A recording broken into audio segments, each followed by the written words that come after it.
அன்பான சகோதர சகோதரிகளே, 1ஆம் நூற்றாண்டிலிருந்து தேவ சபையானது தொடர்ந்து பல தீய தாக்குதலுக்கு உள்ளாயிருக்கிறது. பாரம்பரியங்கள், கலாச்சாரங்கள், கிறிஸ்துவை விட தனிப்பட்ட நபரின் லட்சியங்கள், உலக ஆசை, பண ஆசை மற்றும் ஆண்டவரின் ஞானத்தை விட மனிதனின் ஞானத்தை நம்புதல், இந்த தீய சக்திகள் அனைத்தும் சபையின் அஸ்திபாரத்தையே அளிக்கின்றன. ஆனால் வேதவசனம் கூறுகிறது, பாதாளத்தின் வாசல்கள் சபையை மேற்கொள்வதில்லை என்று. நம்முடைய சபை ஒரு உண்மையான சபையாக இருக்க வேண்டும் என்றால் நாம் தொடர்ந்து ஆத்துமா மீட்கும் பணியிலே நாம் தொடர்ந்து இருக்க வேண்டும். அதற்கு உங்கள் ஒவ்வொருவரின் பங்கும் மிகவும் முக்கியம்.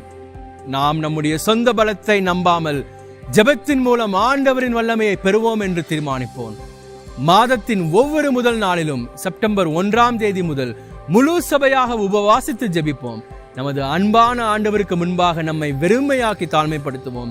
நம் சபையின் ஒவ்வொரு அங்கத்தினரையும் சபை கட்டும் பணிக்காக தேவன் உபயோகப்படுத்துவார் என்று நாங்கள் ವಿಶ್ವಾಸಿக்கிறோம்.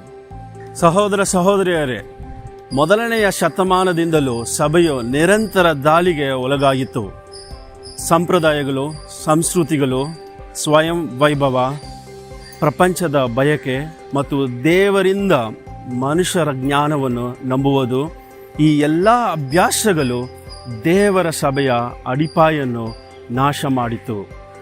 ಮತ್ತೇಯನು 16ನೇ ಅಧ್ಯಾಯ 18ರಲ್ಲಿ ಯೇಸು ಪೇತ್ರನಿಗೆ ಹೇಳಿದೇನೆಂದರೆ, ನಾನು ಸಹ ನಿನಗೆ ಹೇಳುವುದೇನೆಂದರೆ, ನೀನು ಪೇತ್ರನು, ಈ ಬಂಡೆಯ ಮೇಲೆ ನಾನು ನಿನ್ನ ಸಭೆಯನ್ನು ಕಟ್ಟುವೆನು, ನರಕದ ದ್ವಾರಗಳು ಅದನ್ನು ಜಯಿಸಲಾರವು.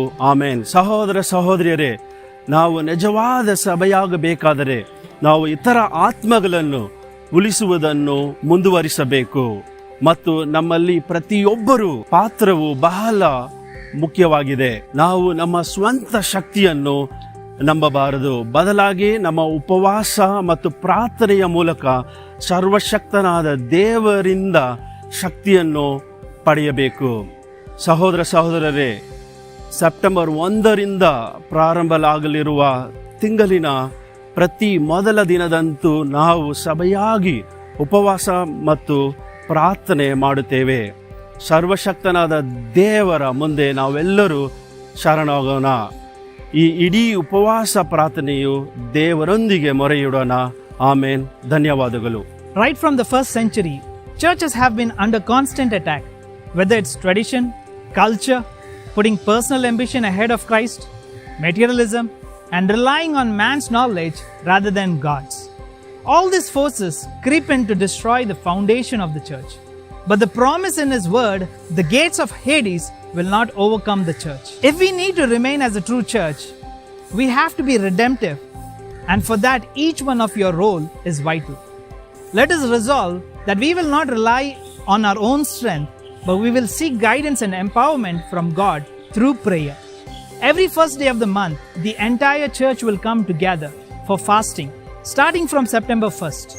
Let us take some time to kneel and pray to our Almighty God. We believe God will move our hearts to be a church builder as we pray. Thank you.